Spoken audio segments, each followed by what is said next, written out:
Hi guys, நீங்க டிஎன்யூஎஸ்எஃபி PC 2025 தேர்வை clear பண்ணணுமா? அப்போ உங்களுக்கான டெஸ்ட் பேட்ச் தாங்க இது, கமெண்ட் டெஸ்ட் பேட்ச். இந்த கமெண்ட் டெஸ்ட் பேட்ச்ல என்ன இருக்க போகுதுன்னு பாத்தீங்கன்னா, ரிவிஷன் டெஸ்ட் 5 இருக்க போகுது, அதே மாதிரி ஃபுல் டெஸ்ட் 10 இருக்க போகுது. டோட்டலா 2500க்கும் மேற்பட்ட கேள்விகளை எழுதி பார்க்க போறீங்க. சோ இது நீங்க ஹார்ட் காப்பியே எழுதி பார்க்கணும். அதாவது ஹார்ட் காப்பினா என்ன? கொஸ்டின் பேப்பர் பிரிண்ட் போட்டு ஓஎம்ஆரோட உங்க வீட்டுக்கே அனுப்பிடுவோம். சோ அப்படி எழுதி பார்க்கணும்னா 400 ரூபாய் கட்டி ஜாயின் பண்ணா போதும். நீங்க இல்ல சார் நான் வந்து கொஸ்டின் பேப்பர் பிடிஎஃப் மட்டும் பாத்துக்கிறேன், வியூ பண்ணிக்கிறேன் அப்படின்றவங்க சாஃப்ட் காப்பியை 100 ரூபாய் கட்டி ஜாயின் பண்ணா மட்டும் போதும். சோ இந்த டெஸ்ட் பேட்ச் பிரத்யேகமா வரக்கூடிய பிசி 2025 தேர்வுகளை எதிர்நோக்கி psychology questions, current affairs questions and then வந்து ஜிஎஸ் கொஸ்டின்ஸ் வச்சு நாங்க ரெடி பண்ணி கொடுத்துருக்கோம். சோ இந்த கவன் டெஸ்ட் பேட்ச், கவன்னா என்னங்க? இலக்கை குறிவைத்து அடித்தல். அப்ப கவன்ன்ற அந்த இன்ஸ்ட்ருமெண்ட் வச்சு நான் ஒரு குறி வச்சு ஒரு இலக்கு அடைய போறேன். அந்த இலக்கு எதுங்க? இந்த வரக்கூடிய 2025 பிசி தேர்வு தான். சோ அக்டோபர் 6ஆம் தேதியில இருந்து ஸ்டார்ட் ஆகக்கூடிய இந்த டெஸ்ட் பேட்ச்ல நீங்க ஜாயின் பண்றதுக்கான கடைசி டேட் என்னன்னு பாத்தீங்கன்னா 25 செப்டம்பர் தாங்க. சோ செப்டம்பர் 25க்குள்ள ஜாயின் பண்றவங்களுக்கு தாங்க இந்த ஆஃபர் எல்லாமே கிடைக்கும். 400 rupees கட்டினா வீட்டுக்கே கொஸ்டின் பேப்பர், 100 rupees கட்டினா பிடிஎஃப் கொஸ்டின் பேப்பர். சோ இவ்வளவு கம்மி ரேட்ல இந்த கொஸ்டின் பேப்பர் உங்க வீட்டுக்கு தேடி வரப்போகுதுன்னா இந்த கமெண்ட் டெஸ்ட் பேட்சை மிஸ் பண்ண போறீங்களா? கூடவே கூடாதுல. சோ இமீடியட்டா எங்களுடைய டெஸ்ட் பேட்ச்ல எங்க வெப்சைட்ல போய் ஜாயினிங் லிங்க் இருக்கு. சோ ஜாயின் பண்ணிக்கோங்க, இந்த டெஸ்ட் பேட்ச்ல இணைங்க. இதை பத்தி எந்த டவுட்ஸா இருந்தாலும் கீழே டிஸ்பிளே ஆயிருக்கக்கூடிய இந்த கான்டாக்ட் நம்பருக்கு நீங்க தாராளமா கான்டாக்ட் பண்ணி கேளுங்க.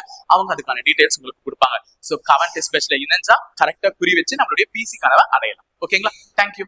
ஹாய் கைஸ், வெல்கம் டு முப்படை ட்ரைனிங் அகாடமி. சோ இன்னைக்கு நம்ம பிசி அல்டிமேட்ல எது பார்க்க போறோம் அப்படின்னு பாத்தீங்கன்னா உயிரியல் வினாக்கள் தான் பார்க்க போறோம். சோ உயிரியல் வினாக்கள் வந்து ரொம்ப ரொம்ப இம்பார்ட்டன்ட் நம்மளுடைய சயின்ஸ் பார்ட்டை பொறுத்தவரையும். சோ இன்னைக்கு ஒரு சில டாபிக்ல இருந்தா உனக்கு அதெல்லாம் கவர் ஆகி இருக்கும். சரியா? சோ நம்ம பார்க்கலாம். ரெகுலரா பிசி அல்டிமேட்டை வாட்ச் பண்றவங்க தயவு செஞ்சு ஒரு லைக்கை மட்டும் போட்டுட்டு சேனலை சப்ஸ்கிரைப் பண்ணி வச்சுக்கோங்க. சப்ஸ்கிரைப் பண்ணாதவங்க மேலும் இந்த வீடியோ உங்க ஃப்ரெண்ட்ஸுக்கு ஷேர் பண்ணுங்க. கடைசியில சொல்ல வேண்டிய டைலாக் எதுக்கு முதல்ல சொல்றேன்னா, கடைசியில யார் வருவீங்கன்னு எனக்கு தெரியல, அதனால முதல்ல நான் சொல்லிடுறேன். சோ அதே மாதிரி இன்னொரு விஷயம், முக்கியமான விஷயம் என்ன அப்படின்னு பாத்தீங்கன்னா, பிசிக்கான ரிவிஷன் மெட்டீரியல் வந்து என்கிட்ட அவைலபிளா இருக்குங்க.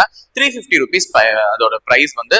சோ 6th இருந்து கிட்டத்தட்ட 10th வரையும் இருக்கக்கூடிய எல்லா கொஸ்டின்ஸுமே அதுல கவர் ஆயிட்டு இருக்கும். 350 ரூபாய் கொடுத்தீங்கன்னா நீங்க பிடிஎஃப் வந்துட்டு தாராளமா படிக்கலாம். போன முறை ஒவ்வொரு ஸ்டாண்டர்டும் 100 rupees சொல்லிட்டு நாங்க கொடுத்துருந்தோம்ல. சோ நல்ல ரெஸ்பான்ஸ் இருந்தது. இப்போ அதை நாங்க 350 rupeesக்கு கம்பைல் பண்ணி கொடுத்துருக்கோம். சோ அதை வந்து ஒரு பெஸ்டா இருக்கும். சோ அதை பத்தின அனௌன்ஸ்மெண்ட் நான் கூடிய விரைவோட வரேன். ஓகேவா? சோ அதுக்குள்ள நீங்க இப்போ இதுக்கு ப்ரிப்பேர் ஆயிக்கோங்க. ஏன்னா நம்மளை பொறுத்தவரையும் வரக்கூடிய எக்ஸாம்ஸ்க்கு நம்ம ரொம்ப ரெடி ஆகணும். சோ எல்லாமே நம்மளால கவர் பண்ண முடியுமா தெரியல. ஆனா முக்கியமான பாயிண்ட்ஸ் நான் ரீகால் பண்றதுக்கு நான் கடமைப்பட்டிருக்கேன். சோ அதெல்லாம் கொஞ்சம் ரீகால் பண்ணிக்கோங்க. சரியா? சோ இன்னைக்கு நிறைய கொஸ்டின்ஸ் இந்த நேரத்துக்கு பின்னாடி பார்த்து இதோட மேட்ச் பண்ணிட்டு உட்காந்துட்டு இருப்பீங்க. கரெக்ட், மேட்ச் பண்ணதெல்லாம் தப்பு இல்ல, நல்லாவே மேட்ச் பண்ணுங்க. ஆனா நம்ம ஒரு மேட்ச் த ஃபாலோவிங்காவே பார்க்காம அதுலயுமே சில எக்ஸ்ட்ரா தகவல்கள் தெரிஞ்சுக்க போறோம். இன்னைக்கு மேக்ஸிமம் பயாலஜில இருக்கக்கூடிய டேஸை வந்து கொஞ்சம் முடிச்சிட போறேன் இன்னைக்கு வீடியோல. சரியா? சோ பார்க்கலாமா? ஃபர்ஸ்ட் டேஸை வச்சு மேட்ச் த ஃபாலோவிங் தான் கொடுத்துருக்கேன். என்ன கொடுத்துருக்கேன்னா, உலக சுகாதார தினம் என்னைக்கு அப்படின்னு சொல்லிட்டு கேட்டிருக்கேன். எல்லாருக்குமே தெரியும் உலக சுகாதார தினம் என்னைக்கு? ஏப்ரல் 7. ஏன் ஏப்ரல் 7 உலக சுகாதார தினமா எது பண்ணாங்க? அது நமக்கு தெரியணும்ல. அப்போ உலக சுகாதார அமைப்புன்னு ஒண்ணு இருக்கா? சோ ஒரு கொஸ்டின் பல பாயிண்ட், அது ஞாபகம் வச்சுக்கோங்க. உலக சுகாதார அமைப்பு, இதனுடைய தலைமையிடம் எங்கமா இருக்கு? உலக சுகாதார அமைப்பினுடைய தலைமையிடம் சார் ஜெனீவால இருக்கு சார். ஜெனீவா எங்க இருக்கு? சுவிட்சர்லாந்துல இருக்கு சார். அப்ப உலக சுகாதார அமைப்பினுடைய தலைமையிடம் எங்க இருக்கு அப்படின்னு கேட்டாங்கன்னா, ஜெனீவா சுவிட்சர்லாந்து அப்படின்னு சொல்லுங்க. சோ இந்த ஜெனீவா சுவிட்சர்லாந்துல இந்த உலக சுகாதார அமைப்பை ஏப்ரல் மாசம் 7ஆம் தேதி 1948 வருஷம் துவங்கினாங்க. புரியுதா? 1948, அதாவது நமக்கு சுதந்திரம் கிடைச்ச அடுத்த வருஷம் துவங்கி இருக்காங்க. அப்ப நமக்கு சுதந்திரம் கிடைத்த அடுத்த வருஷம் ஏப்ரல் 7ஆம் தேதி இதை துவங்கினதுனாலதான் ஏப்ரல் 7 வந்து உலக சுகாதார நாளை கொண்டாடுறோம். சரியா? அப்போ ஃபர்ஸ்ட் ஒனுக்கு வந்து 2. அடுத்தது உலக மலேரியா தினம் என்னைக்கு? எல்லாருக்குமே தெரியும். Again April sir 25 sir, 2-4. சரியா? அப்ப மலேரியா தினம் ஏன் வேற என்னைக்குன்னா வைக்க வேண்டாமா மலேரியா தினம்? ஏன் மலேரியா தினம் ஏப்ரல் 25 அப்படின்னு சொல்லிட்டு கேட்பீங்க. சோ முதல்ல மலேரியாக்கான நோய் காரணி என்னன்னு பாத்துருக்கேன். மலேரியாக்கான நோய் காரணி என்னமா? மலேரியாவை ஏற்படுத்துறது எது? ஒரு புரோட்டோசோவா. மலேரியாவை ஏற்படுத்துறது ஒரு புரோட்டோசோவா தான் காரணம். அதுலயும் 2 முக்கியமான, ஒரு கொசு கடிச்சாதான் இந்த மலேரியா வரும். பெண் கொசு, ஏடிபிவி. அந்த பெண் கொசுவோட பேர் எனக்கு சரியா டக்குன்னு வரல. அந்த பெண் கொசு என்னன்றதை கீழே கமெண்ட் பாக்ஸ்ல கமெண்ட் பண்ணிடுங்க. இப்போ அந்த பெண் கொசுவின் கடியினால் மூலமா மலேரியா நோய் உருவாது. அதுக்கு ரொம்ப முக்கியமான ஒரு விஷயம் இந்த பிளாஸ்மோடியம் ஃபால்சிஃபெரம்னு ஒரு இதுவும், அதே மாதிரி புரோட்டோசோவாவும், இன்னொன்னு பிளாஸ்மோடியம் வைவாக்ஸ். சோ இது 2 தான் கொடுமையான மலேரியா காய்ச்சல்களை உண்டாக்கக்கூடியது. அப்படின்னு சொல்லிட்டு நம்ம என்ன பண்ணிருக்கோம், படிச்சிருக்கோம். அப்ப பிளாஸ்மோடியம் பால்சிபரம், பிளாஸ்மோடியம் பைவாக்ஸ். அப்போ மலேரியா தினம் ஏப்ரல் 25 எனக்கு ஞாபகம் இருக்கு. ஆனா நான் அதோட உடனே மலேரியாவுக்கான நோய் காரணி என்ன, மலேரியாவுக்கு என்ன இது, அதெல்லாம் நான் படிச்சு வச்சிடணும், எனக்கு ஞாபகத்துக்கு ரீகால் பண்ணணும். அப்ப ஜஸ்ட் லைக் தட் பொறுத்துக்கோ பக்கமா அதை பத்தின சில எக்ஸ்ட்ரா தகவல்களை தெரிஞ்சுக்க போறோம். அடுத்து உலக காசநோய் எதிர்ப்பு தினம் நேராவே இருக்கு, மார்ச் 24 தான். சரியா? அப்ப ஆன்சர் ஆப்ஷன் இதுதான் வரப்போகுது, அது கன்ஃபார்ம். சோ உலக காசநோய் எதிர்ப்பு தினம், காசநோய் எதிர்ப்பு தினம் மார்ச் 24. ஏன் அப்படின்னா இந்த இவர் எழுதுற பாரு, இவரோட பேர் தெரியுதா பாருங்க, இவர் யாரு, ராபர்ட் கோச். இவர் சும்மா இல்லாம 1882 வருஷம் இதை கண்டுபிடிச்சிட்டாரு. எதை கண்டுபிடிச்சிட்டாரு இப்ப எழுதுறோம் பாருங்க. யார் இவங்க தெரியுதா, மைக்கோபாக்டீரியம் டியூபர் கோலசிஸ், மைக்ரோபாக்டீரியம் டியூபர் கோலசிஸ். இத கண்டுபிடிச்சிட்டாங்க எந்த நாள், மார்ச் 24. அப்ப மார்ச் 24 1882 ராபர்ட் கோச்ன்றவர் மைக்கோபாக்டீரியம் டியூபர் கோலசிஸ்னாலதான் காசநோய் ஏற்படுகிறது அப்படின்றத கண்டுபிடிச்சாரு. அதனாலதான் காசநோய் எதிர்ப்பு தினம் வந்து மார்ச் 24 செட் பண்ணிட்டாங்க. புரியுதா? அப்ப நான் வந்து காசநோய் எதிர்ப்பு தினம் என்னன்னு சொல்லிட்டேன், அதுக்கு அந்த மைக்கோபாக்டீரியம் டியூபர் கோலசிஸ் தான் காரணின்னு சொல்லிட்டேன். அதை யார் கண்டுபிடிச்சதும் சொல்லிட்டேன், ராபர்ட் கோச் அவர்கள் கண்டுபிடிச்சாங்க. அடுத்தது எய்ட்ஸ் தினம் என்னைக்கு, டிசம்பர் 1. அப்போ ஆன்சர் 2431 முடிஞ்சிருச்சா? சோ எய்ட்ஸ் தினம் என்னைக்குன்றது நமக்கு தெரியும். உலகத்தில் உள்ள அனைவருக்குமே எய்ட்ஸ் பற்றி ஒரு விழிப்புணர்வு வரணும்னு தான் டிசம்பர் 1 செட் பண்ணிருக்காங்க. சோ இந்தியாவில் முதல் எய்ட்ஸ் கேஸ் எங்க பதிவாச்சு, இது நமக்கு வந்து புக் டேட்டா இல்ல. இந்தியாவில் ஃபர்ஸ்ட் எய்ட்ஸ் கேஸ் எங்கமா பதிவாச்சு, எங்க, அதிர்ச்சிக்குரிய செய்தி தான், சென்னை. நம்மளுடைய சென்னையில தான் செக்ஸ் ஒர்க்கர்ஸ் வந்து டெஸ்ட் பண்ணும்போது அவங்களுக்கு வந்து என்ன இருந்ததா கண்டுபிடிக்கப்பட்டது, எய்ட்ஸ் இருக்கிறதா கண்டுபிடிக்கப்பட்டது. அப்ப ஒரு கொஸ்டின்ல இந்த தகவல்கள் எல்லாம் பார்த்துட்டோம். சரியா? ஞாபகத்துக்கு எடுத்துட்டு வந்திருக்கேன். அடுத்து செகண்ட் கொஸ்டின், அகைன் ஒரு பொறுத்துக. சோ நோய்களும் மற்றும் நோய் காரணிகளும் தான் வச்சிருக்கேன். சோ நோய்களுக்கான நோய் காரணி, ஒரு சாதாரண சளி ஏற்படுறதுக்கு யார் நோய் காரணியா இருப்பா அப்படின்னா ரைனோ வைரஸ். சோ இந்த ரைனோ வைரஸ் அப்படின்றது தான் ஒரு சாதாரண சளி ஏற்படுறதுக்கான காரணி. ரெட்ரோ வைரஸ் வேற, அது எய்ட்ஸ் கிருமியை உண்டாக்கக்கூடிய வைரஸ். நல்லா வித்தியாசம் தெரிஞ்சு படிச்சுக்கோங்க, ஒரே மாதிரி பேர் இருக்கேன்னு அடிச்சு விட்டுறக்கூடாது. ரைனோ வைரஸ் வேற, ரெட்ரோ வைரஸ் வேற. அப்ப ரைனோ வைரஸ் என்பதுதான் ஒரு சாதாரண சளி ஏற்படுவதற்கு காரணம். அப்ப நான் தும்மறேன், எனக்கு இதுவா இருக்குன்னா சாதாரண சளி ஏற்படுவதற்கு காரணம் ரைனோ வைரஸ். இதே தட்டம்மை எதுக்கு ஏற்படுது அப்படின்னு பாத்தீங்கன்னா ருபெல்லா வைரஸ். தட்டம்மை எதுக்கு, ருபெல்லா வைரஸ். பொண்ணுக்கு வீங்கி, மம்ஸ்ன்னு சொல்லுவாங்க இங்கிலீஷ்ல, அதுக்கு வந்து மைக்ரோ வைரஸ். இன்ஃபுளுன்சா வந்து மைக்சோ வைரஸ். சின்னம்மை வந்து வாரிசெல்லா சோஸ்டர். ஓகேவா, வைரஸ். ஏன்னா இது வந்து முன்னாடி கொஸ்டின்லயே கேட்டிருக்காங்க இந்த வாரிசெல்லா சோஸ்டர் வைரஸ் எல்லாம். அப்ப ஆன்சர் என்ன, 34521 ஏ ஆப்ஷன். சரியா? சோ இப்போ உங்களுக்கு இதுல தெரியும் பாருங்க, இந்த எம்எம்ஆர் அப்படின்னு சொல்லிட்டு நீங்க புக்ல படிச்சிருப்பீங்க, மீசல்ஸ், மம்ப்ஸ், ரூபெல்லா. ஓகேவா? சோ மீசல்ஸ் அப்படின்னா சின்னம்மை, மம்ஸ்னா பொண்ணுக்கு வீங்கி, ரூபெல்லா அப்படின்னா ரூபெல்லா. சோ இது வந்து எம்எம்ஆர். இதே எம்எம்ஆருக்கு இன்னொன்னும் இருக்கு, மெட்டர்னல் மார்டாலிட்டி ரேட் அப்படின்னு சொல்லுவாங்க. தாய் இறப்பு விகிதம், குழந்தை பெறக்கூடிய தாய் இறக்கும் விகிதத்தை வந்து மெட்டர்னல் மார்டாலிட்டி ரேட், இது வந்து செக் பண்ணுவாங்க. அப்ப எம்எம்ஆரினுடைய விரிவாக்கத்துல மீசேல், மம்ஸ், ரூபெல்லா ஸ்கூல் புக்ல இருக்கு, இருந்தாலும் கொடுத்துருங்க. அப்படி இல்லாத பட்சத்துல மெட்டர்னல் மார்டாலிட்டி ரேட்னு கொடுத்திருந்தாலும் கொடுத்துருங்க நாளை பின்ன. சரியா? இது ரொம்ப முக்கியம். மேட்டர்னல் அப்படின்னாலே தாய் வழி சொந்தங்கள். அப்ப தாய் வந்து குழந்தை பெக்கும் போது இறக்கிறத வந்து மெட்டர்னல் மார்டாலிட்டி ரேட் வந்து மென்ஷன் பண்ணுவாங்க. ஓகேவா? சரி, இப்ப இது முடிஞ்சுச்சா? அடுத்தது பொறுத்துக தான் அடுத்ததும் வச்சிருக்கேன். சோ இந்த பொறுத்துக வந்து பாத்தீங்கன்னா அந்த எது பத்தி எதோட சம்பந்தப்பட்ட நோய்கள் மாதிரிதான். ஹைப்பர் கிளைசீமியா அப்படின்னா என்னன்னு சொல்றாங்க. முதல்ல ஹைப்பர், ஏன் இப்ப ஹைப்பர் ஆவற, ஏன் இப்ப ஹைப்பர் ஆவறன்னு கேட்பாங்க. ஹைப்பர் ஆவறனா என்ன, அதிகமா கோவப்படுறது. ஹைப்பர்னாலே அதிகம், ஹைப்பர் டென்ஷன், பிபி ஏறுது அப்படின்னு சொல்றாங்கல்ல. அப்ப ஹைப்பர்னாலே அதிகம். அப்போ ஹைப்போன் வந்துச்சுன்னா என்னன்னு பாத்தீங்கன்னா குறைவு. அப்ப ஹைப்போன் வந்துச்சுன்னா குறைவு, ஹைப்பர்னு வந்துச்சுன்னா அதிகம். அப்ப இங்க என்ன கொடுத்திருக்காங்க, ஹைப்பர்னு கொடுத்திருக்காங்க. அதுக்கு முன்னாடி இந்த 3 பேரை பாத்துக்கோங்க, பாலிபேஜியா, பாலியூரியா, பாலிடிப்சியா. இவங்களை வந்து கவனிச்சு ஒழுங்கா போடுங்க. யூரியானாலே யூரிக் ஆசிட், யூரின் அதிகமா வெளியேறது. அப்ப அதிக அளவு சிறுநீர் வெளியேறதெல்லாம் எது கூட சொல்லுவாங்க, பாலியூரியாக்கு சொல்லுவாங்க. அப்ப சிக்கு வந்து 5. புரியுதாமா? அப்ப யூரியானாலே யூரின் ஆசிட், யூரிக் ஆசிட். அப்ப யூரிக் ஆசிட்ன்றது என்னது, சிறுநீர் வெளியேற்றத்துக்காக வர்றது. அப்ப அதிக அளவுல சிறுநீர் வெளியேறது வந்து பாலியூரியா. பேஜியானா பசி. அவ்வளோ பேஜ் வந்து மெனு கொடுத்தாலும் பசி அடங்கலடா. எல்லாம் எத்தனை பேஜுக்கான மெனு கார்டை பார்த்தாலும் என் பசி அடங்கலடா அப்படின்ற மாதிரி அதிகப்படியான பசி இடத்துலதான் பாலிபேஜியான்னு சொல்லுவாங்க. அப்ப இங்க 1. அப்ப பாலிடிப்சியான்றது அதிக அளவு இது நீர் பருகுதல். தண்ணி அதிகமா குடிக்கிறவங்க வந்து என்ன சொல்லுவாங்க, பாலிடிப்சியா. ஓகே, தாகம் எடுத்துக்கிட்டே இருக்கும். அப்ப பாருங்க 154 இதை மட்டும் ஃபிக்ஸ் பண்ணிட்டேன். அப்ப இந்த மூணுத்துக்குமே டிஃபரன்ஸ் தெரிஞ்சுக்கோங்க. பாலிபேஜியானா என்ன, பாலிடிப்சியானா என்ன, பாலி யூரியானா என்ன. யூரியானாலே சிறுநீருக்கு, டிப்சியானாலே டிப்பா தண்ணி குடிக்கிறோம் ஞாபகம் வச்சுக்கோங்க. டிப்புனா தண்ணி அதிகமா பருகிறது, பசி வந்து பேஜி அப்படின்னு வரும். சரியா? இப்ப இந்த ரெண்டுத்து ஞாபகம் வச்சுக்கோங்க. Hyper glycaemia and glycosuria, ரத்தத்தினுடைய glucose அளவு அதிகரித்தல வந்து என்னன்னு சொல்லுவாங்கன்னு பாத்தீங்கன்னா ஹைப்பர் கிளைசீமியான்னு சொல்லுவாங்க. அப்ப ரத்தத்தினுடைய குளுக்கோஸ் அளவு அதிகரித்தல். இதே கிளைகோசூரியானா அதிக அளவு குளுக்கோஸ் சிறுநீர் மூலமா வெளியேறுதல். அப்ப ரத்தத்துல ஏறினா அது ஹைப்பர் கிளைசீமியா. நம்ம போற யூரின் மூலமா அதிக அளவு குளுக்கோஸ் வெளியேறினால் அது வந்து கிளைகோசூரியா. 3. சரியா? இது வெளியேறுதல். உடனே அங்க பார்க்காதீங்க, வெளியேறுதல். சரியாமா? இதுதான். அப்ப மேட்ச் தி ஃபாலோயிங்ல 2 1 5 3 4 ஏ ஆப்ஷன். சரியா போச்சா? ஓகேவா? அப்ப ஹைப்போனா என்ன, ஹைப்பர்னா என்ன அப்படின்றத தெரிஞ்சுக்கிட்டு படிங்க, கரெக்டா முடிச்சுக்கலாம். அடுத்து, உணவுண்ணா நிலையில் ரத்த குளுக்கோஸின் அளவு என்னன்னு சொல்லிட்டு கேட்கிறாங்க. உணவுண்ணா நிலையில், அதாவது சாப்பிடாம இருக்கும் போது நமக்கு வந்து தெரியும் ஏசிபிசி டெஸ்ட்னு ஒண்ணு எடுப்பாங்க. சரியா? லத்தீன் மொழியில சொல்லுவாங்க ஏசிபிசி, உணவுக்கு முன் உணவுக்கு பின் 2 மணி நேரம் கழிச்சு எடுப்பாங்க. அப்ப இது வந்து உணவுக்கு முன் எடுக்கக்கூடிய ரத்த குளுக்கோஸ் அளவு, இது உணவுக்கு பின் எடுக்கக்கூடிய ரத்த குளுக்கோஸ் அளவு. சரியா? இப்ப இந்த ரெண்டுத்தையும் நான் டெஸ்ட் பண்ண போறேன் எனக்கு என்ன இருக்குன்ட்டு. ஆனா இதுல இருக்கிற எல்லா ஆப்ஷனுமே ரொம்ப தப்பா இருக்குங்க.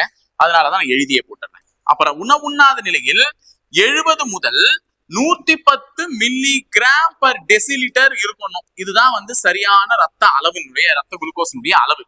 இதே உணவு உண்டதுக்கு அப்புறமா பிசியில வந்து பாத்தீங்கன்னா 110 முதல் 140 மில்லிகிராம் பர் டெசிலிட்டர் இருக்கணும்.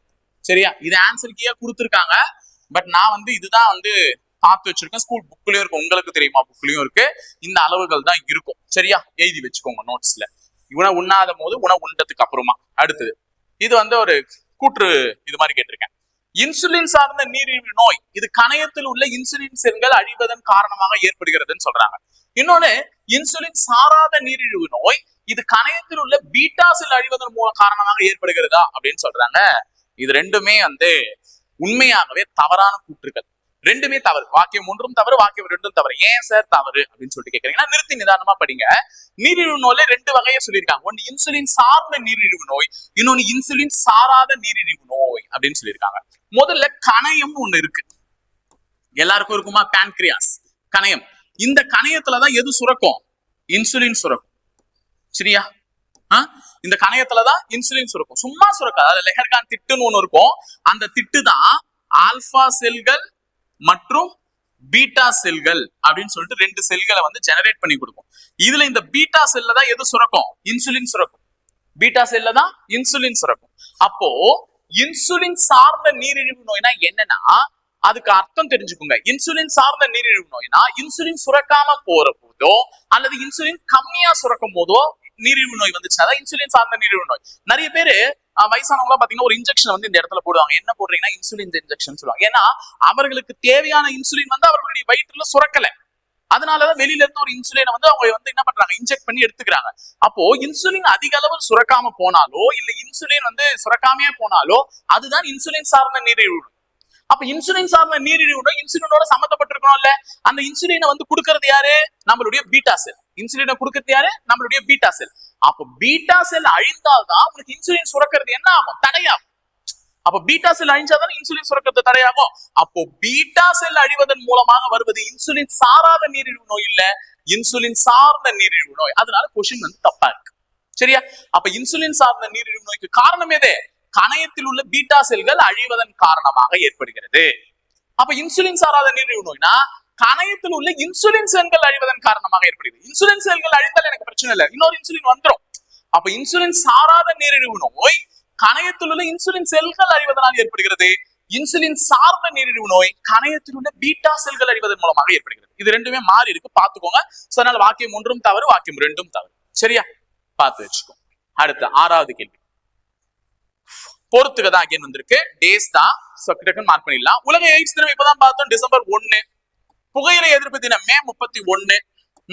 அடுத்தது மருந்துகளுடைய தவறான பயன்பாடு ஜூன் 26. உலக புற்றுநோய் தினம் பிப்ரவரி 4. தேசிய புற்றுநோய் விழிப்புணர்வு தினம் நவம்பர் 7. So answer 3 1 5 2 4. 31524 சி. சரியா? C answer. சோ இதுல புற்றுநோய் தினம் பிப்ரவரி 4, அது நல்லா ஞாபகம் வச்சுக்கோங்க. தேசிய புற்றுநோய் விழிப்புணர்வு எதுக்காக இந்தியாவில வந்து புற்றுநோய் விழிப்புணர்வு தினம் ஏற்படுத்துறாங்க? தேசியம் என்றாலே இந்தியா. எதுக்காக நவம்பர் 7 சூஸ் பண்ணாங்கன்னா, இந்த நவம்பர் 7ஆம் தேதி தான் மேரி கியூரி அப்படின்ற ஒருத்தர் பிறந்திருப்பாங்க. தெரியுமா? இவர்கள் வந்து நோபல் பரிசு பெற்றவர்கள் வேதியியலுக்கு. இவர்கள் தான் கதிரியக்கத்தை கண்டுபிடிச்சிருப்பாங்க. ரேடியோ ஆக்டிவிட்டி, அதாவது கதிரியக்கத்தின் மூலமாக கேன்சரை குணப்படுத்தலாம் அப்படின்றது மாதிரி கண்டுபிடிச்சிருப்பாங்க. ஆனா என்ன ஒண்ணுன்னா, அதே கதிரியக்கத்தினாலதான் அவங்களே கேன்சர் வந்து செத்து போயிருப்பாங்க. சரியா? அதே கதிரியக்கத்தின் மூலமாக தான் கண்டுபிடிச்ச ரேடியோ ஆக்டிவிட்டி, அந்த கதிரியக்கத்தின் மூலமாக அவர்களுக்கே புற்றுநோய் வந்து அவங்க இறந்திருப்பாங்க. அதனாலதான் தேசிய புற்றுநோய் விழிப்புணர்வு தினத்தை மேரி கியூரி அம்மையாரின் பிறந்த நாளான நவம்பர் 7ஆம் தேதியவே என்ன பண்ண சொல்றாங்கன்னு பாத்தீங்கன்னா கொண்டாட சொல்றாங்க. சரியா? காரணம் தெரிஞ்சுக்கோங்க, அவ்வளவுதான். அடுத்தது 7, தவறான இணையை காண்க. கார்போஹைட்ரேட் ஆற்றல் தரும் உணவு கூறுகள். நம்ம உணவுல எடுத்துக்கக்கூடிய கார்போஹைட்ரேட்டுகள், சாப்பாடுல சாப்பிடுறீங்க சாதமா, அந்த கார்போஹைட்ரேட்ஸ் அதெல்லாம் வந்து ஆற்றல் தரக்கூடிய உணவு கூறுகள். ஆனா ஆமா, ஏன்னா ஆற்றல் என்பது எனர்ஜி. உங்க உடம்பு ஃபங்க்ஷன் ஆகணும், நல்லா ஃபங்க்ஷன் ஆகணும்னா அந்த எனர்ஜியை தரக்கூடியது எது? நீங்க உண்ணக்கூடிய உணவுல இருக்கக்கூடிய கார்போஹைட்ரேட். அது சரி. அடுத்து கொழுப்பு என்றால் ஆற்றல் தரும் ஒரு உணவு. ஆமா, கொழுப்புமே ஆற்றல் தரக்கூடிய ஒரு உணவு தான். அப்ப புரதம் என்றால் உயிர்வேதி வினைகளா அப்படின்னு சொல்லிட்டு கேட்டாங்கன்னா இது தவறா இருக்கு. வைட்டமின் என்றால் ABCDEK வைட்டமின்கள் உள்ளன. சரி. அப்ப புரதம் என்றால் உயிர்வேதி வினைகள் கிடையாது, பயோகெமிக்கல் ரியாக்ஷன்ஸ் கிடையாது. உயிர்வேதி வினைகள் என்பது வந்து என்னன்னு பாத்தீங்கன்னா என்சைம்கள். உயிர்வேதி வினைகள் என்பது என்னது? என்சைம்கள். அதுதான் உயிர்வேதி வினைகள். அப்ப புரதம் என்பது புரோட்டீன், நம்ம உணவுல எடுத்துக்கக்கூடிய புரோட்டீன். இந்த புரோட்டீனோட விஷயம் என்ன? இது எதுக்கு பயன்படுது? புரோட்டீன் எதுக்கு? இப்ப இது வந்து ஆற்றல் தரக்கூடிய உணவு பொருட்கள், இது ஆற்றல் தரும் ஒரு உணவு கொழுப்பு அப்படின்றலாம் படிச்சுட்டீங்க. புரோட்டீன் எதுக்கு? புரதம் எதுக்கு ஒரு உணவுல? புரதத்தை பத்தின ஒரு முக்கியமான விஷயமே இருக்கு. செல்கள், இதெல்லாம் நாளைக்கு ஞாபகம் வச்சுக்கோங்க. இதெல்லாம் கூற்று மற்றும் காரணத்துல கேட்க போறாங்க. செல்கள் மற்றும் திசுக்கள் உருவாக்க, அவற்றை சீர் செய்ய, அவற்றை பாதுகாக்க எது பயன்படுகிறது என்றால் புரதம் பயன்படுகிறது. இது ஃபர்ஸ்ட் பாயிண்ட். சரியா? ஃபர்ஸ்ட் பாயிண்ட், செல்கள் மற்றும் திசுக்கள், நம்மளுடைய உடம்புல இருக்கக்கூடிய செல்கள் ஆகட்டும் அல்லது திசுக்கள் ஆகட்டும், அதை உருவாக்கி அதை சீர் செஞ்சு அதை பாதுகாக்கிறதுக்கு யார் பயன்படுறா? புரதம் பயன்படுது. அப்ப புரோட்டீன் வந்து ரொம்ப முக்கியம், ஒரு செல்களையும் ஒரு திசுக்களையும் உருவாக்குறதுக்கும் பாதுகாக்கிறதுக்கும் சீர் செய்யறதுக்கும். அடுத்தது வந்து செரிமானத்திற்கு உதவுகிறது. இது ஒரு முக்கியமான பாயிண்ட். புரதம் வந்து செரிமானத்திற்கு உதவுகிறதானா? ஆமா, செரிமானத்திற்கு உதவுகிறது. புரதம் வந்து செரிமானத்துக்கு உதவக்கூடிய ஒரு விஷயம். அடுத்தது செரிமானத்துக்கு உதவுன்னு சொல்லிட்டேன்னா, அடுத்தது ஹார்மோன் மற்றும் நோய் எதிர்ப்பு மண்டலத்திற்கு சப்போர்ட் பண்ணுது. ஓகேவா? நோய் எதிர்ப்பு மண்டலத்திற்கும் சப்போர்ட் பண்ணுது. அப்ப புரதம் வந்து நம்ம ஏதோ நினைச்சுக்கிறோம், இதெல்லாம் பண்ணிட்டு இருக்கு உள்ள வேலை. அப்படிங்க என்ன எடுத்துக்கக்கூடிய உணவுல ஹை புரோட்டீன் உள்ள உணவுகளை கன்சியூம் பண்ணுங்க. எதுக்கு டாக்டர் முதற்கொண்டு நான் முதற்கொண்டு எல்லாரும் சொல்றாங்க? ஹை புரோட்டீன் உள்ள உணவுகளை இது பண்ணா உனக்கு வளரக்கூடிய செல்கள் திசுக்கள் வந்து கரெக்டா சீர் செஞ்சு கரெக்டா பாதுகாப்பேன். செரிமானத்துக்கு உதவும். வேகமா நீ சாப்பிடுறது வந்து டைஜஸ்டிவ் ஆகும். அதே மாதிரி ஹார்மோன் மற்றும் நோய் எதிர்ப்பு மண்டலத்துக்கு உதவும். சோ அப்ப புரதத்தை பத்தி தெரிஞ்சுக்கோங்க, எது எதுக்கு பயன்படுதுன்ட்டு. இதற்கு அதனாலதான் இந்த பாயிண்ட்ஸ் எல்லாம் உனக்கு ரீகால் பண்றதுக்காக சொல்லியிருக்கேன். அடுத்து 8வது கேள்வி, அதிகமான புரதம் உள்ள உணவு எது? இதான் நீங்க வந்து இந்த நேரத்துக்கு கமெண்ட் பாக்ஸ்ல கூட கமெண்ட்ல சொல்லிருப்பீங்க. என்னன்னா, சார் அதிகமான உணவு உள்ள உணவு இதுதான் சார், அதிகமான புரதம் உள்ள உணவு இதுதான் சார் அப்படின்னு சொல்லிருப்பீங்க. Of course it's soya beans. இதையும் சொல்லலாம், இறைச்சியும் அதிக புரோட்டீன் உள்ள ஒரு விஷயம் தான். கோழிக்கறி குருமா அப்படின்னு சொல்லுவீங்கல்ல, அப்ப கோழிக்கறியும் அதிக புரதம் உள்ள ஒரு உணவு தான், புரோட்டீன் ஸ்ட்ரென்த் அதிகமா இருக்கிறது தான். ஆனா கம்பேரேட்டிவ்லி அதை விட எதுனா இதுதான். ஏன்னா இது ஒரு முழு புரதச்சத்தை கொண்டது, முழு புரத மூலம் அப்படின்னு தான் சொல்லலாம். எதனா வேஸ்டேஜ்னு உன்னால தூக்கி போட முடியுமா? கண்டிப்பா முடியாது. இதுதான் ஒரு முழு புரத மூலம். ஒரு சோயாபீன்ஸ் நீ முழுசா கன்சியூம் பண்ணும்போது அது ஒரு முழு புரோட்டீன் சக்தியும் உனக்கு கொடுக்குது. ஆனா சிக்கன்ல அப்படியா இதை தனி அதை தனி பிரிக்குவாங்க. சரியா? ரெண்டுமே என்னதான் ஈக்குவல் லெவல்ல இருந்தாலும் பட் இதுதான் வெஜிடேரியன் பெஸ்ட்ன்ற மாதிரி சொல்லி விட்டாங்க. ஆனா நமக்கு தான் வெஜ்னாலே ஆகாது. சரியா? முழு புரத மூலத்தை கொண்டுள்ளது சோயாபீன்ஸ். மற்றும் இதுல உள்ள ஒரு ஸ்பெஷல் கெப்பாசிட்டி என்னன்னா நார்ச்சத்து. கோழிக்கறி இறைச்சியில வந்து நார்ச்சத்து எல்லாம் கிடையாது, ஃபைபர் எல்லாம் கிடையாது. ஃபைபர் கண்டென்ட் வந்து இறைச்சியில இருக்கா? கிடையாது. அப்ப நார்ச்சத்து இருக்கு. எதுக்காக நார்ச்சத்து ஒரு மனிதனுக்கு முக்கிய தேவையா காணப்படுதுன்னா, நீ என்னத்தான் வெட்டி முடிச்சு நல்லா மூக்கு பிடிக்க தின்னாலும் செரிச்சாதான் எல்லா விஷயமும் அடங்கும். செரிக்கலன்னா ஒண்ணு பின்னாடி வராது, முன்னாடியா வந்துடும் எல்லாம். அப்ப செரிமானத்திற்கு நார்ச்சத்து வந்து ஒரு மனுஷனுக்கு அவசியம். உன் உடலுக்கு தேவையான புரத சத்துக்களை செரித்தால் மட்டும்தான் அதுல இருந்து எடுத்துக்கிட்டு போய் அடுத்த இடத்துக்கு கொடுக்க முடியும். உனக்கு ஆற்றல் தரக்கூடிய உணவுகளாகட்டும் எதுவாகட்டும், அப்ப அதை செரிக்கணும். ப்ராப்பரா செரிமானம் அடைஞ்சாதான் அதில் உள்ள ஆற்றல்களை என்ன பண்ண முடியும், எடுக்க முடியாது. புரதமா இருந்தாலும் சரி, கார்போஹைட்ரேட்டா இருந்தாலும் சரி, கொழுப்பா இருந்தாலும் சரி. அப்போ அந்த செரிக்கணும் அப்படின்னா நார்ச்சத்துன்றது ஒரு மனுஷனுக்கு முக்கியம். அதனால நார்ச்சத்துள்ள உணவுகளை எடுத்துக்கோங்க. வாரத்துக்கு 2-3 முறையாவது கீரை சாப்பிடுங்க, பீன்ஸ் சாப்பிடுங்க. இப்படி எல்லாம் எதுக்கு சொல்றாங்க? நார்ச்சத்துள்ள உணவுகள் அதெல்லாம். அப்போ சோயாபீன்ஸ்ல நார்ச்சத்து இருக்கக்கூடிய ஒரு காரணத்தினால, முழு புரதமும் இருக்கக்கூடிய ஒரு காரணத்தினால அதிக அளவு முக்கியமான உணவாகவும் பார்க்கப்படுகிறது. அதிகமான புரதம் உள்ள உணவு சோயா பீன்ஸ். ஒத்த வரி கேள்விக்கு எத்தனை டைலாக் அப்படின்றீங்க, என்ன பண்றது? அவ்வளவு சொன்னாதான் பாக்குறீங்க, சாப்பிடுறீங்க. சரி, அடுத்தது பொறுத்துக்க. வைட்டமின் ஏ, இதுல வந்து ஒரு டிஃபரெண்டா இருக்கு.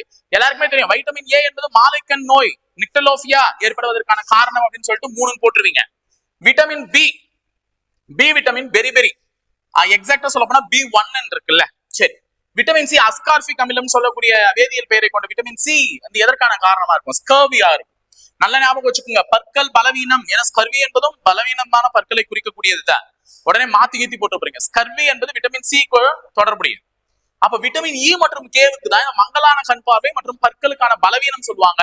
ஆனா நம்ம வந்து விட்டமின் ஈக்கு வந்து மலட்டுத்தன்மை தானே சார் படிச்சிருக்கோம். ஆமா, ஜென்ரலாவே மலட்டுத்தன்மை படிச்சிட்டீங்க.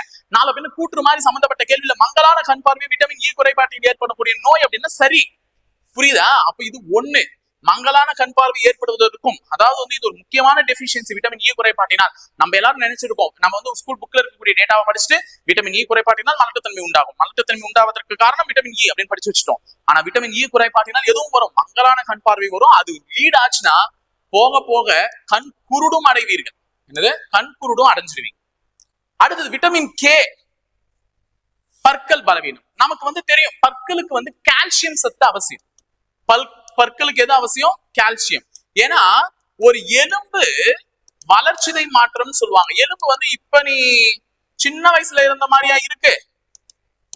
சின்ன வயசுல குட்டி குட்டி எலும்பா இருந்துச்சு, இப்ப எவ்வளவு பெரிய எலும்பா மாறிடுச்சு. அப்ப எலும்புகள் வளர்கிறது. அந்த வளர்கிற எலும்புகளுக்கு ரொம்ப முக்கியம் எதுன்னு பாத்தீங்கன்னா கால்சியம் சத்து. அப்ப எந்த ஒரு தாது உப்பினுடைய குறைபாட்டினால் உனக்கு எலும்புகள் குறைபாடு வரும்னா கால்சியம் தான் அப்கோர்ஸ். ஆனா விட்டமின்ல கேட்டாங்கன்னா எந்த இது? Vitamin K. நம்ம விட்டமின் கே எதுக்கு படிச்சிருப்போம்? ரத்தம் உறையாமைக்கு படிச்சிருப்போம். ரத்தம் உறையாம நிக்காம போயிட்டே இருக்கு சார் அப்படின்னா விட்டமின் கே குறைபாடுன்னு படிச்சிருப்போம். ஆனா விட்டமின் கேவினால் பற்களும் பலவீனம் அடையும். இது ஆக சிறந்த உண்மையான ஒரு தகவல். ஓகேவா? அப்ப 35412 35412 சி. சரியா?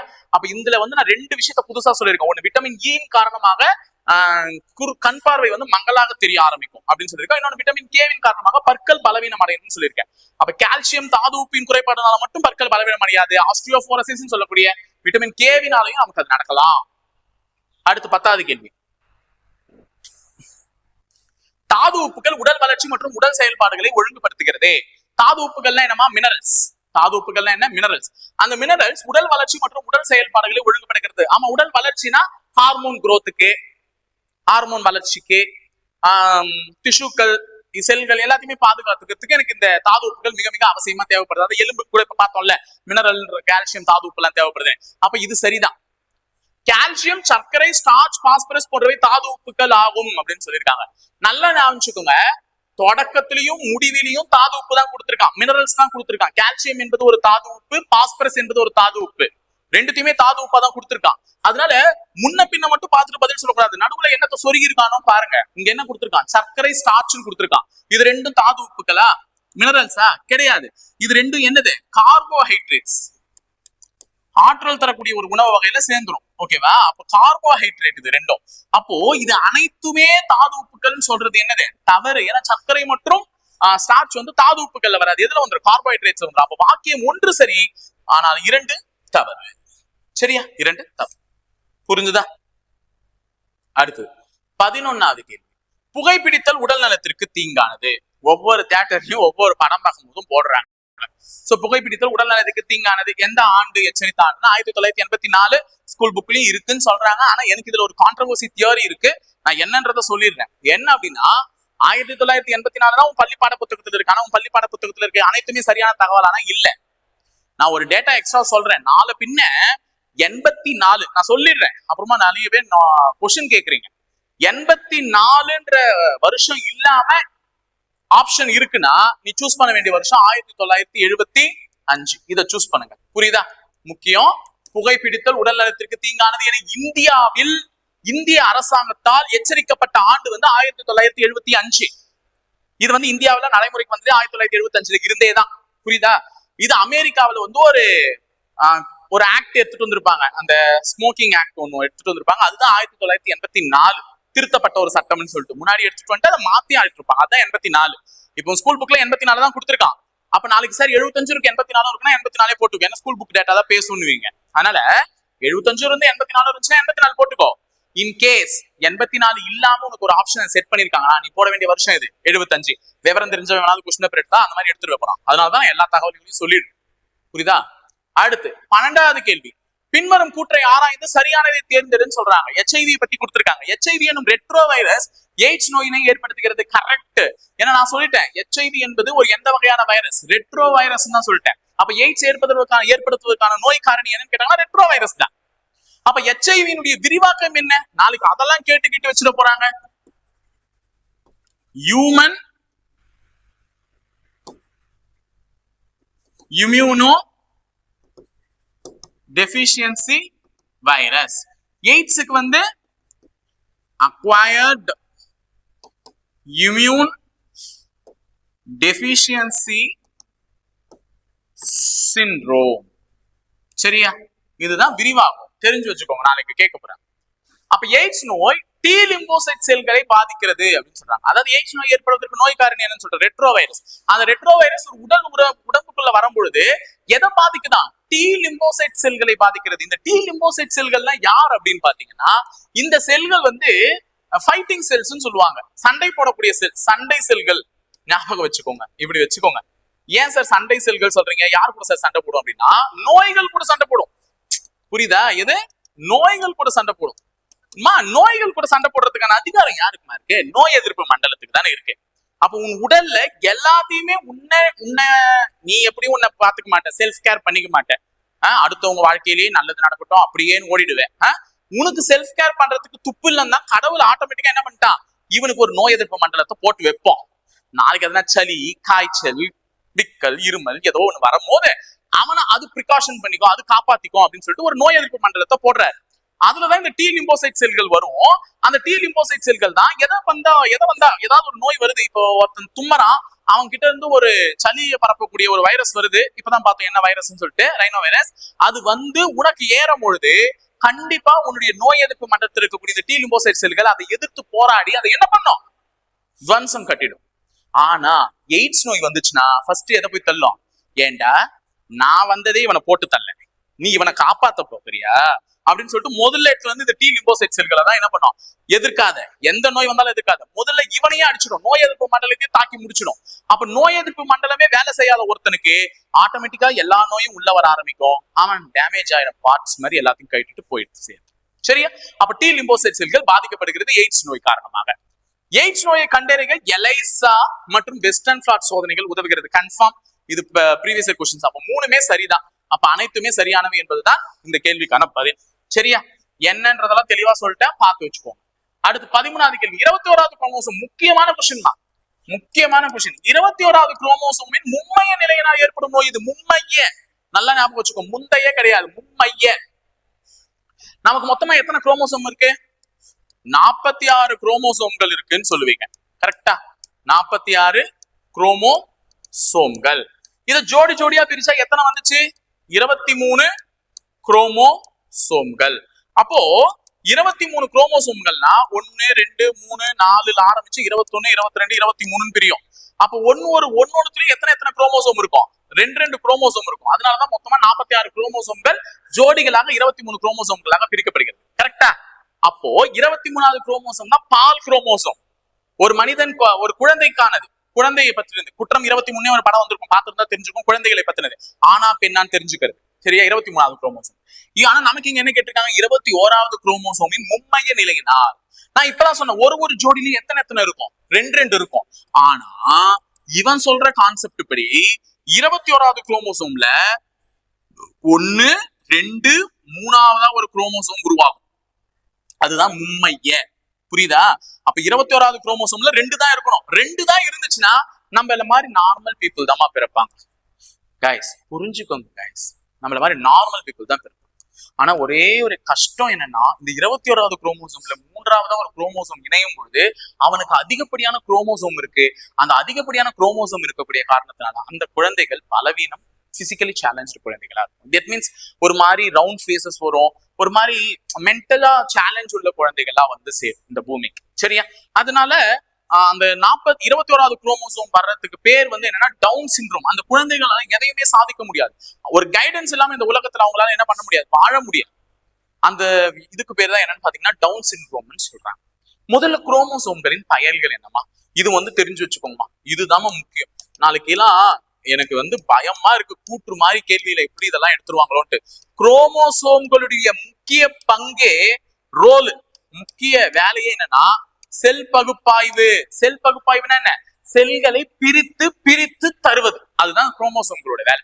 இந்த செல்லா இதுக்கு போ, இந்த செல்லா இதுக்கு போ. அப்போ ஒரு குழந்தை உருவாகக்கூடிய கருமுட்டை ஆகட்டும், விந்தணு ஆகட்டும், விந்தணு கருமுட்டைக்குள்ள செல்லும் பொழுதுதான் குறைந்து வரும். அதெல்லாம் செல்கள் தானே. கருமுட்டை ஒரு செல்லு, விந்தணு ஒரு செல்லு.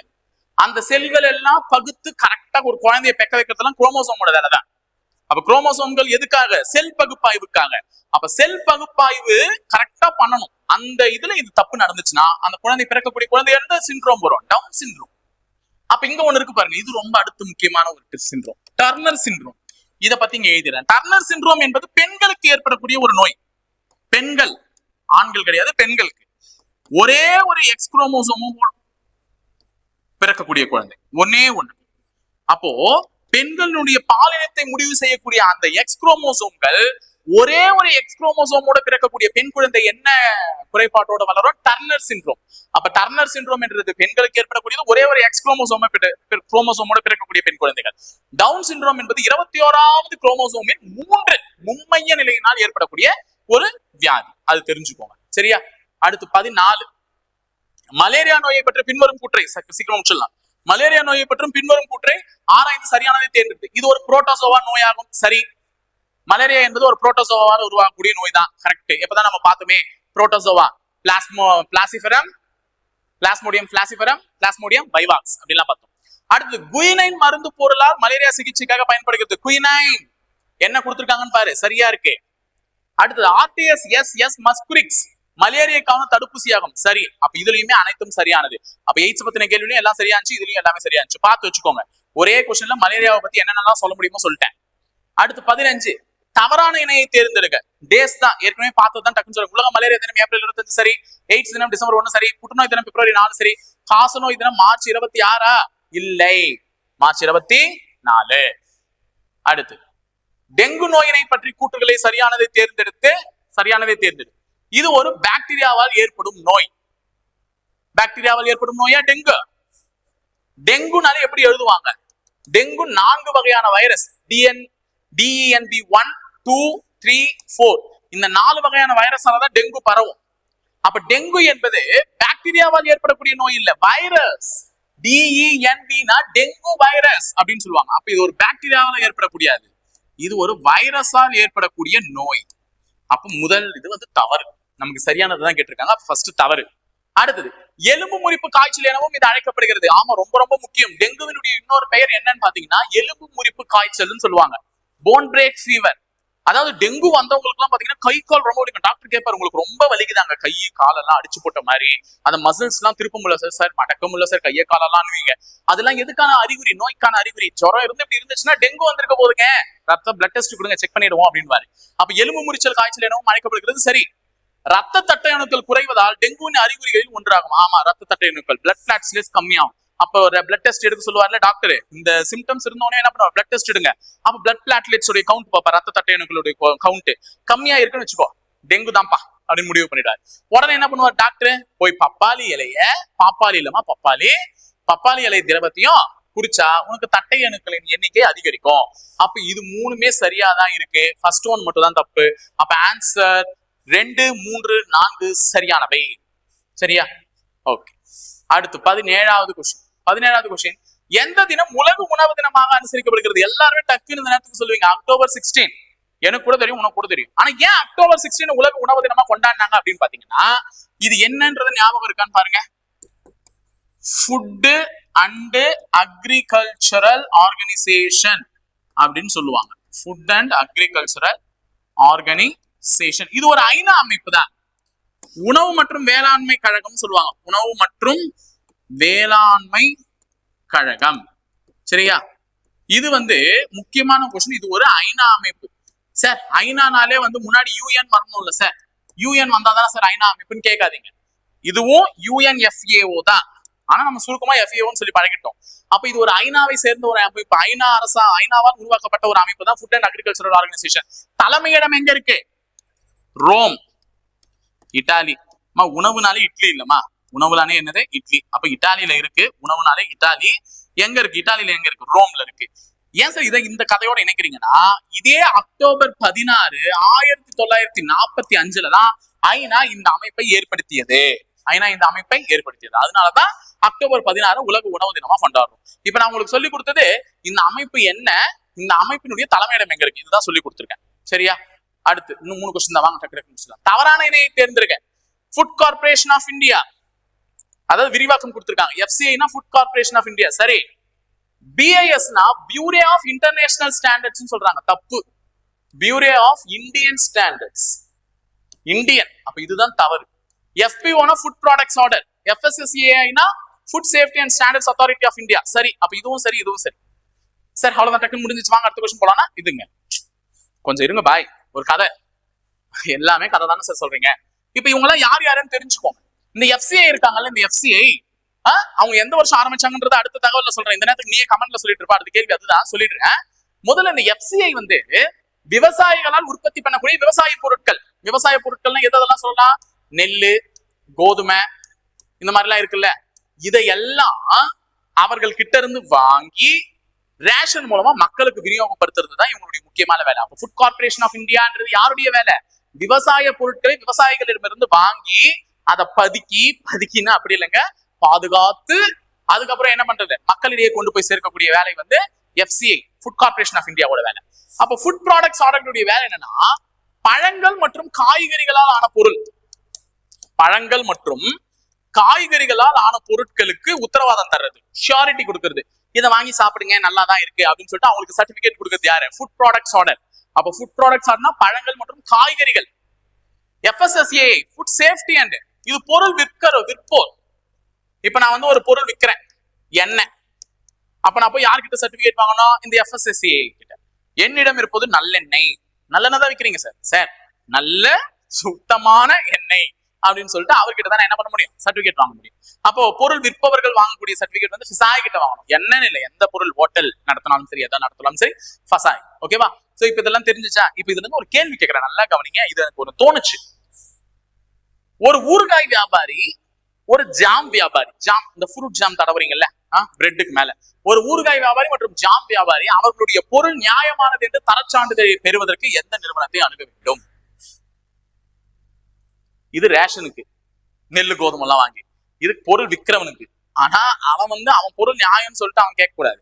அவனுக்கு எதுக்கு வாங்கணும்னா எஃபிஓ கிட்ட வாங்கணும். ஏன் அப்படின்னா, ஊறுகாய் என்பது காய்கறிகளால் செய்யப்படக்கூடியது, ஜாம் என்பது பழ வகைகளால் செய்யப்படக்கூடியது. அவ காய்கறிகள் மற்றும் பழங்களால் ஆன பொருட்களுக்கு சர்டிபிகேட் தரக்கூடிய அதிகாரம் யாருக்கு இருக்கு? ஃபுட் ப்ராடக்ட்ஸ் ஆர்டருக்கு இருக்கு, எஃபிஓ. சரியா? அதனால சொல்லிடு. அடுத்து, இந்திய உணவு கழகம் தொடங்கப்பட்ட ஆண்டு எது அப்படின்னு பாத்தீங்கன்னா, இதுதான் 1965. சரியா? கிட்டத்தட்ட ஒரு நல்ல வருஷம் தான். ஜனவரி 14 தொடங்கியிருப்பாங்க. ஜனவரி 14 பொங்கல் அன்னைக்கே தொடங்கியிருப்பாங்க. ஏன்னா பொங்கல் உழவர்கள் தினம் இல்ல. உணவு பாதுகாப்பு கழகம் நெல்லு கோதுமை எல்லாம் தானே, அதனால பொங்கல் அன்னைக்கு தொடங்கியிருப்பாங்க. சோ ஃபுட் கார்பரேஷன் ஆக்ட், அது மூலமா 1964 மூலமா இதை தொடங்கியிருப்பாங்க. சரியா? ஆன்சர் 65. அடுத்து, பின்வரும் எந்த வேதிப்பொருட்கள் உணவு பாதுகாப்பு பொருட்களாக பயன்படுகிறதுன்னு கேக்குறாங்க. Sodium benzoate, sodium metabisulphate, citric அமிலம், வினிகர். எனக்கு தெரிஞ்சு சிட்ரிக் அமிலம், எலுமிச்சை பழத்துல இருந்து வரக்கூடிய சிட்ரிக் அமிலம் ஒரு உணவு பாதுகாப்பு தான் பொருள் தான். வினிகரும், அசிட்டிக் ஆசிட் இருக்கக்கூடிய வினிகரும் ஒரு உணவு பாதுகாப்பு. எனக்கு ஊறுகாய்க்கு எல்லாம் போடுவாங்க. சோடியம் பென்சோயிட்டும் ஊறுகாய், ஜாமு, சாஸ் இதெல்லாம் கெட்டு போகாம இருக்கிறதுக்கு போடுவாங்க. அப்ப இதுவுமே ஒரு உணவு பாதுகாப்பு பொருள். அப்ப 1, 2, 3 மட்டும் கிடையாது, 1, 2, 3, 4 எல்லாமே இதுவுமே தான். இது எதுக்கு சார்னா, இந்த உருளைக்கிழங்குல வாங்குறீங்களா சிப்ஸ், உருளைக்கிழங்கு சிப்ஸ், லேஸ், அந்த உருளைக்கிழங்கு சிப்ஸ். அதுக்கு அடுத்தது இந்த உலர் பழங்கள், இந்த உலர் பழங்கள்லாம் கெட்டு போகாம இருக்கிறதுக்கு பாதுகாப்பா போட வேண்டியது சோடியம் மெட்டல் பைசல்பேட். சரி, நம்ம தெரிஞ்சு வச்சுக்கோங்க. அப்போ ஒரு சிட்ரிக் ஆசிடும் ஒரு உணவு பாதுகாப்பு தான், வினிகரும் ஒரு உணவு பாதுகாப்பு தான், சோடியம் பென்சாயேட்டும் ஒரு உணவு பாதுகாப்பு தான், சோடியம் மெட்டல் பைசல்பேட்டும் ஒரு உணவு பாதுகாப்புக்கு பயன்படுத்தக்கூடியது தான். சோ அப்ப இதெல்லாம் என்னன்றதை தெரிஞ்சுக்கிட்டீங்களா? இன்னைக்கு 20 கேள்விகள் ஒழுங்கா போச்சா விட்டோம் கரெக்டா? சோ ஓகேவா? ஓரளவுக்கு நல்லா இருந்துச்சு பயாலஜி கிளாஸ். சோ நல்லா இருந்துச்சுன்னா, பிடிச்சிருந்துச்சுன்னா, ஆமா சார் செமையா பிடிச்சிருந்துச்சுன்னா ஒரு லைக் போட்டு போங்க. சோ ஏதாவது கேள்வி கேட்கலாமா? சரி, கேள்வி நம்ம யார் இருக்கோம்? இப்ப நான் உங்களுக்கு ஒரு குரூப் ஆஃப் எலிமெண்ட்ஸ் தரேன், அதுல எது தவறுன்னு சொல்லிட்டு போறீங்களா? Vitamin A, vitamin K, vitamin C, vitamin E, இந்த 4ல எது தவறு? ஏன் தவறு? எது தவறு? எலிமினேட் பண்றதுக்கு காரணம் சொல்லலாம்ல. அப்ப இந்த 4ல யாரையோ ஒருத்தரை நீ வெளியே தள்ள போற, அந்த வெளியே தள்ளுவதற்கான காரணம் என்னன்றதை கரெக்டா சொல்லிட்டு போற. சோ மறக்காம உங்களுடைய ஆன்சரை கமெண்ட் பாக்ஸ்ல கமெண்ட் பண்ணிட்டு போங்க. இணைந்திருங்க, தொடர்ந்து பயணிப்போம். முப்படை பயிற்சி மையத்தோட. நன்றி, வணக்கம்.